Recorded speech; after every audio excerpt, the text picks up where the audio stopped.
বহুত অপেক্ষার পর আজ বিপিএলে খেলতে নেমেছে সাব্বির রহমান। তবে সেই অপেক্ষাটা দর্শকদের রীতিমতোই স্বাদ বলেই পুড়িয়ে দিলেন সাব্বির রহমান। কেননা 7 বল খেলেই ক্যাচ আউট হয়ে টেবিলে নিয়ে ফিরেন এই অভিজ্ঞ ব্যাটসম্যান। দর্শক দীর্ঘ 3 ম্যাচ হারায় চতুর্থ ম্যাচে আজ ঢাকার একাদশে সুযোগ পেয়েছেন সাব্বির রহমান।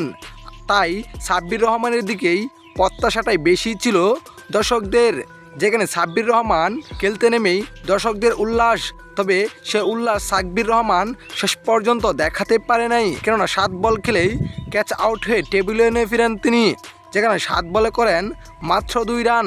আর সাব্বির রহমান আউট হয়ে যাওয়ার পর গ্যালারিতে রীতিমতোই দর্শকদের মাথায় হাত, যেটা কোনোভাবেই মেনে নিতে পারে না দর্শকরা। তবে তারপর ক্যামেরাতে দেখা যায় সাব্বির রহমানও রীতিমতো আউট হয়ে টেবিলে নিয়ে বসে কেঁদেই দিচ্ছেন প্রায়। তো দর্শক, সাব্বির রহমানের কাছ থেকে কারা এমনটা আশা করেন নাই অবশ্যই জানাবেন আপনার মতামত এই ভিডিওর কমেন্ট বক্সে। ধন্যবাদ।